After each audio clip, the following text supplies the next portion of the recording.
Students, today we will study censure motion, means to say ਨਿੰਦਾ ਪ੍ਰਸਤਾਵ ਕੀ ਹੈ।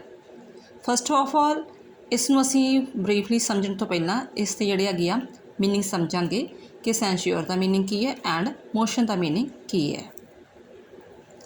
Yes ਬੇਟਾ, ਸੈਂਸਿਓਰ ਦਾ ਮੀਨਿੰਗ ਹੈ ਕਿਸੇ ਚੀਜ਼ ਨੂੰ ਕ੍ਰਿਟੀਸਾਈਜ਼ ਕਰਨਾ, ਕੰਡਮ ਕਰਨਾ। Suppose tell somebody in a strong and formal way that he or she has done something wrong, means to say कि किसी तुसीं जिहड़ा हैगा वा कोई जिहड़ा काम कीता है वो बिल्कुल गलत कीता है तो उस बारे गलत काम करते चेतावनी देनी। ठीक है, तो दैन आफ्टर मोशन का मीनिंग की है। मोशन मीनस टू से प्रपोजल, प्रस्ताव। इन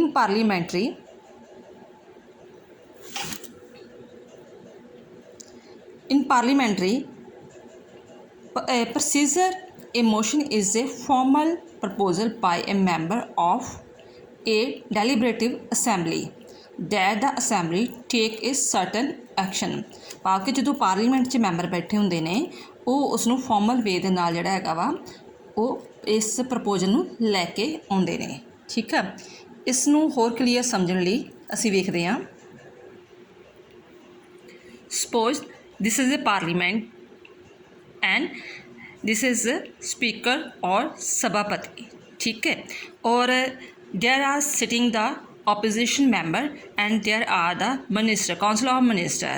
when opposition member means criticize the policies of the government, then they proposal a motion, censure motion before the speaker.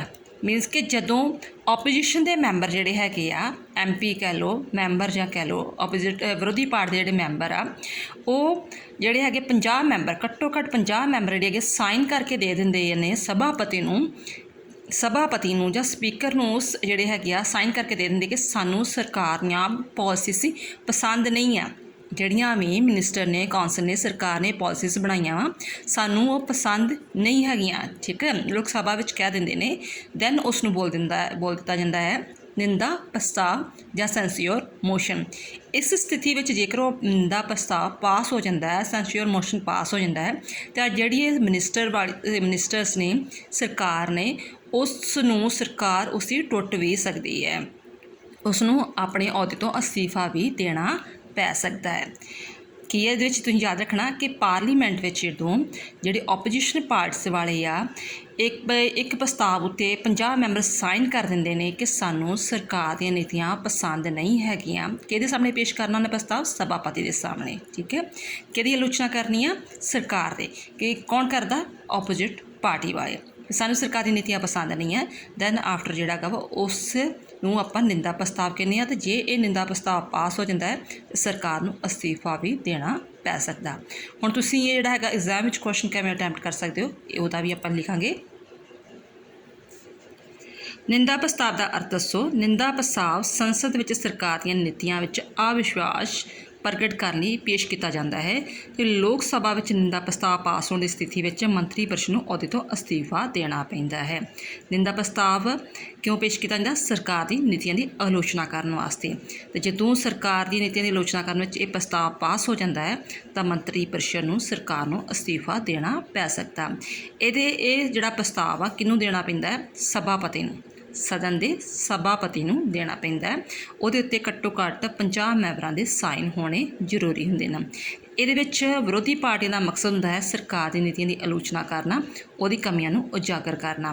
ਅਤੇ ਵਿਰੋਧੀ ਧਿਰ ਦੇ ਮੈਂਬਰ ਜਿਹੜੇ ਹੈਗੇ ਆ ਤਾਂ ਉਹਦੇ ਸਰਕਾਰ ਦੀ ਨੀਤੀਆਂ ਦੀ ਆਲੋਚਨਾ ਕਰਕੇ ਮੈਂਬਰ ਸਰਕਾਰ ਦੀ ਭਰਪੂਰ ਆਲੋਚਨਾ ਕਰਦੇ ਹਨ ਅਤੇ ਸੱਤਾਧਾਰੀ ਦਲ ਸਰਕਾਰੀ ਨੀਤੀਆਂ ਦੀ ਸਮਰਥਨ ਵਿੱਚ ਆਪਣੇ ਪੱਖ ਵਿੱਚ ਪੇਸ਼ ਕਰਦੇ ਨੇ। ਫਿਰ ਜਿਹੜੀ ਸਰਕਾਰ ਹੁੰਦੀ ਆ ਉਹ ਕੋਸ਼ਿਸ਼ ਕਰਦੀ ਹੈ ਕਿ ਮੈਂ ਉਹਨੂੰ ਜਸਟੀਫਾਈਡ ਕਰ ਸਕਾਂ ਕਿ ਮੇਰੀਆਂ ਨੀਤੀਆਂ ਬਿਲਕੁਲ ਸਹੀ ਹਨ। ਠੀਕ ਹੈ ਬੇਟਾ, ਆਈ ਹੋਪ ਤੁਹਾਨੂੰ ਹੁਣ ਇਹ ਚੀਜ਼ ਬੈਟਰ ਸਮਝ ਆ ਰਹੀ ਹੋਗੀ ਕਿ ਜਿਹੜੀ ਆ ਸੈਂਸਿਓਰ ਮੋਸ਼ਨ ਜਿਹੜਾ ਹੈਗਾ ਵਾ ਉਹ ਲੋਕ ਸਭਾ ਵਿੱਚ ਪੇਸ਼ ਕੀਤਾ ਜਾਂਦਾ ਹੈ ਤੇ ਵਿਰੋਧੀ ਪਾਰਟੀ ਸਭਾਪਤੀ ਦੇ ਸਾਹਮਣੇ ਪੇਸ਼ ਕਰਦੀ ਆ। ਕਿਉਂ ਕਰਦੀ ਆ? ਸਰਕਾਰ ਦੀ ਨੀਤੀਆਂ ਦੀ ਆਲੋਚਨਾ ਕਰਨ ਵਾਸਤੇ। ਤੇ ਜੇਕਰ ਇਹ ਪ੍ਰਸਤਾਵ ਪਾਸ ਹੋ ਜਾਂਦਾ ਹੈ, ਮਿਨਿਸਟਰ ਨੂੰ ਰਿਜ਼ਾਈਨ ਅਸਤੀਫਾ ਦੇਣਾ ਪੈਂਦਾ ਹੈ ਅਤੇ ਸਰਕਾਰ ਟੁੱਟ ਵੀ ਸਕਦੀ ਹੈ। ਬਟ ਸਰਕਾਰ ਪੂਰੀ ਕੋਸ਼ਿਸ਼ ਕਰਦੀ ਹੈ ਕਿ ਮੈਂ ਉਸ ਨੀਤੀਆਂ ਜਿਹੜੀਆਂ ਬਣਾਈਆਂ ਉਹਨੂੰ ਜਸਟੀਫਾਈ ਕਰਾਂ ਅਤੇ ਆਪਣੀ ਸਰਕਾਰ ਬਚਾ ਕੇ ਰੱਖਾਂ। ਥੈਂਕਸ ਬੇਟਾ। ਐਂਡ 'ਚ ਬੇਟਾ ਮੈਂ ਇਹੋ ਕਹਿਣਾ ਚਾਹਾਂਗੀ ਕਿ ਜੇਕਰ ਤੁਹਾਨੂੰ ਮੇਰੀ ਮਿਹਨਤ ਪਸੰਦ ਆ ਰਹੀ ਆ, ਮੇਰੀ ਮਿਹਨਤ ਕੀਤੀ ਹੋਈ ਤੁਹਾਨੂੰ ਸਮਝ ਆ ਰਿਹਾ, ਕੁਝ ਵੀ ਸਮਝ ਆ ਰਿਹਾ ਹੈ, ਤਾਂ ਪਲੀਜ਼ ਵੀਡੀਓ ਨੂੰ ਲਾਈਕ ਅਤੇ ਸ਼ੇਅਰ ਜ਼ਰੂਰ ਕਰਿਓ। ਅਤੇ ਫਸਟ ਟਾਈਮ ਦੇਖ ਰਹੇ ਹੋ ਤਾਂ ਚੈਨਲ ਨੂੰ ਸਬਸਕ੍ਰਾਈਬ ਜ਼ਰੂਰ ਕਰਿਓ। ਇਨ ਕੇਸ ਤੁਹਾਨੂੰ ਹੋਰ ਵੀ ਕੋਈ ਵੀਡੀਓ ਚਾਹੀਦੀਆਂ, ਹਿੰਦੀ ਵਿੱਚ ਚਾਹੀਦੀਆਂ ਜਾਂ ਇੰਗਲਿਸ਼ ਵਿੱਚ ਚਾਹੀਦੀਆਂ, ਤਾਂ ਮੈਂ ਤੁਹਾਡੀ ਹੈਲਪ ਕਰਨ ਲਈ ਰੈਡੀ ਹਾਂ। ਠੀਕ ਹੈ, ਥੈਂਕਸ ਬੇਟਾ।